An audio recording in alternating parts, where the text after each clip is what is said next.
Imagine a world where the horizon isn't defined by steel and glass, but by the jagged marble of a temple or the infinite stretch of a stone road.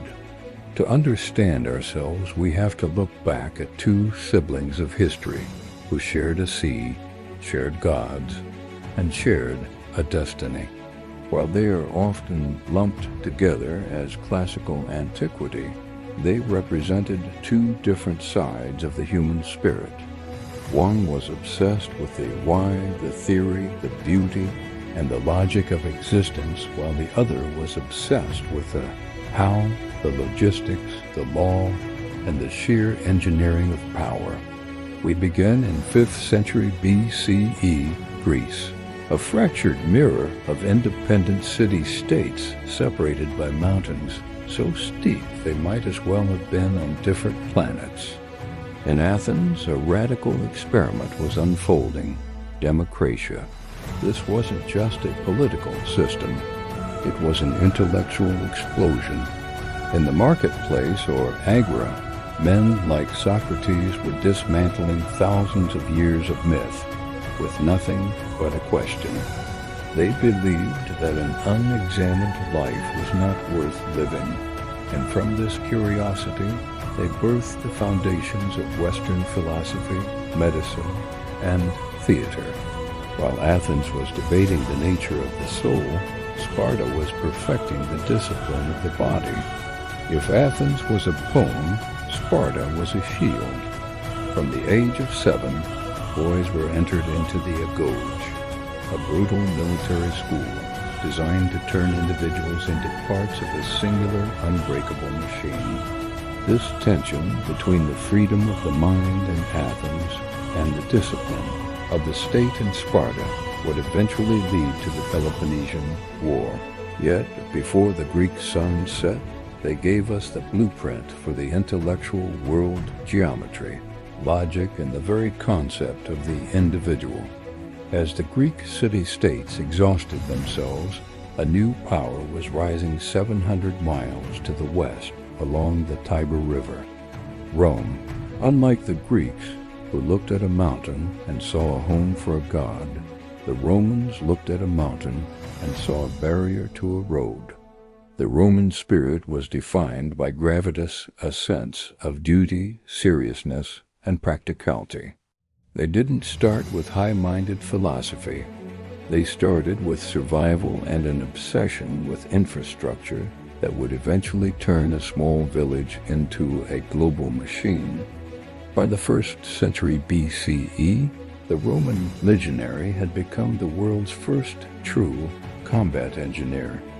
Wherever the Roman army marched, the wilderness vanished. They laid down 80,000 kilometers of roads that were multi-layered marvels of drainage and paving, capable of supporting heavy supply wagons in any weather. These roads were the information superhighway of the ancient world, allowing for a level of communication and trade that wouldn't be seen again for over 1,000 years.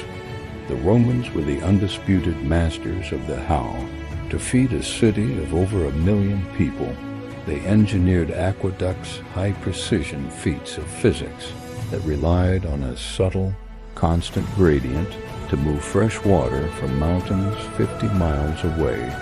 By inventing concrete made from volcanic ash, they were able to build massive structures like the Pantheon and the Colosseum. They mastered the arch, allowing them to bridge wider rivers and build taller buildings than the Greeks could ever have imagined with their simple post and beam designs. But Rome's greatest invention wasn't made of stone. It was made of law. They created a system of contracts, property rights, and trials that applied to everyone from the fog-covered hills of Britain to the sands of Egypt.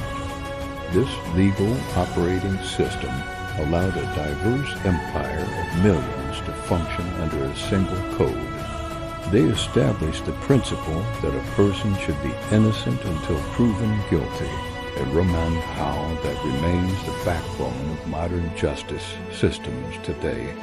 At its height, the Roman Empire was a marvel of synthesis. They had conquered Greece militarily, but Greece conquered Rome culturally.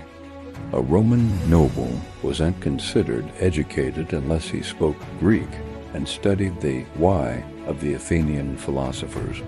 They took the flickering torch of Greek intellect and placed it inside the massive, protected lighthouse of Roman administration. They took Greek beauty, their gods, and their architecture and scaled it up, making it bigger, louder, and more permanent through Roman engineering. Today we live in the house that Greece and Rome built. When a lawyer defends a client, they speak the language of the Roman courts.